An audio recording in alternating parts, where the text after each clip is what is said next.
do something. Yeah, do something. The name of that book, right? That was that Emmy Award-winning ability doing what he does. You're making us look good. Pastor Miles, you do not have the ability to control life and death. You're a pastor, but you've been positioned into a locker room where life and death was a situation. We are now interested in knowing what God's put on your heart to say to that locker room this Sunday. Well, this Saturday, the chapel will be this Saturday. When you talk to athletes, there's a few things that's always hanging over their head, is injury or getting cut and losing their job, because even though they make a lot of money, it can end in one day. And what a lot of people don't realize, when you sign a contract, 3 years, 4 years, you can get cut the next day, and you don't get paid from that point forward. Wow. So you're always earning your job every day. Now that Chris has died, and we had a player die in the San Diego Chargers last year, they start to really think about what's really important. And it's not money, it's not the women and the bling, it's life and death and family. And even watching Tiger go through what he's going through, he's a guy that has everything, but really it's all a deck of cards, it's fallen. And unless your feet are on the rock, it doesn't matter. So now I think their hearts are going to be very ready for that message and ready for to realize that I need Jesus in my life and stop playing games. Because they come to chapel, you know, before the game, and in training camp, when you start out with 100 guys and they cut 10 guys a week for 5 weeks or so to get down to 50. You know, the days before the cuts and the days before the last cuts, there's a lot of guys in chapel.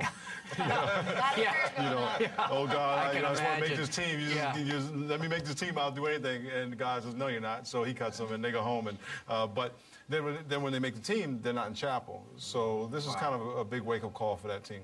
Okay. This particular person, Chris Henry, very talented receiver for the Cincinnati Bengals. It's like his life was spiraling out of control.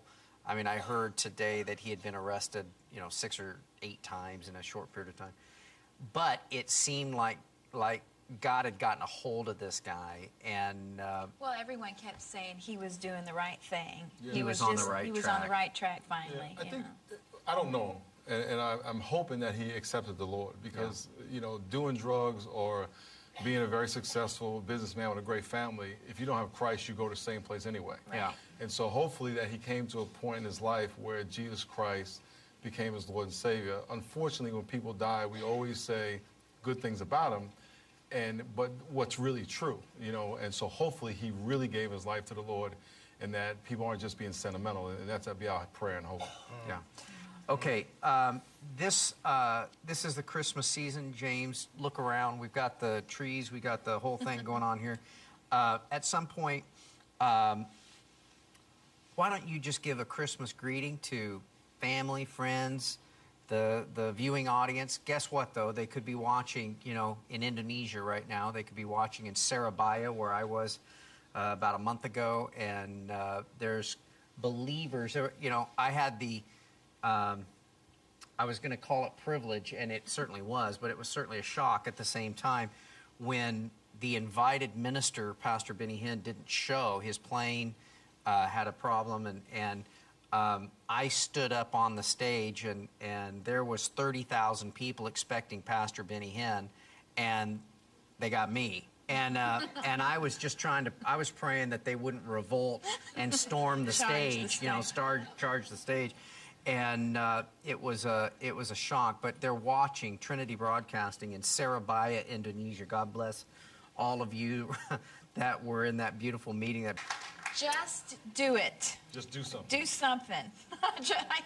Someone said Tiger Woods, and I said just do it. Just do something. Tell us about this. John 14:12, Jesus said, if you believe in me, the things that I do, you will do, and even greater works that you would do. And I don't know how many people really believe that God has called and gifted every single one of us to do something beyond ourselves. This year in 2009, our church committed to giving 600,000 hours of volunteer service. Wow. And we will get there 600,000, but we said we're going to give the mayor 100,000 of those hours or whatever he wants, and we did that in 9 months. And it was valued at $1.6 million. And it was feeding the poor, it was ministering to prostitutes, and visiting the elderly, et cetera, cleaning up parks, painting rec centers. And so this book is a book of stories of ordinary people doing incredible things. Wow.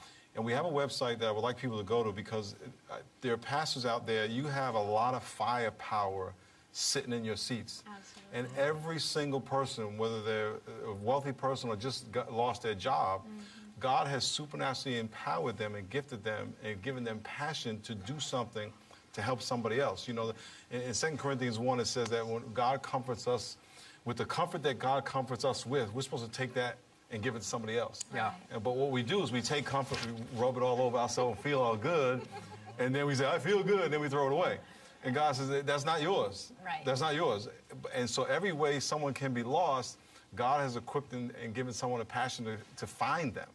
And so if we would unleash all the people in our church to our communities, to go reach out in the bars and the strip clubs and the alleys, we would make an incredible difference. So that book are not only stories of these people doing those kind of things, but there's a website where you can learn and watch videos of how to do these ministries. Oh, that's awesome. We have these women in our church, they make dolls. They just stuff these little dolls and they put our website on it. And they give the dolls to the police. And when the police take kids out of homes, they give the kids the dolls. And it's so simple. They just sit home and sew these dolls, and they'll probably never know. But the woman who started this ministry, when she was a kid, she got taken out of a home, and someone gave her a doll. Wow. And so there's 25 of these ministries. What we want to do is collect ideas from churches around the world so churches can share ideas with each other. So that book is simply awesome. ordinary people doing incredible things. You got to get that book. It's a great Christmas gift. That's awesome. Well, in the back of the book, there is a Do Something challenge. So everybody reads the book, and there are 25 ministries that we have on our website and 25 videos. And one of the ministries is a young lady. She takes bottles and cans and she recycles them. She takes the money and supports kids in Africa through World Vision. Wow. And so every Sunday she collects bottles and cans. There's another military wife. She's a wife of a Navy SEAL. She supports other wives in the military. There's another guy who takes 250 people to 47 convalescent homes every week and visits the elderly. Wow. And so it's all across the map.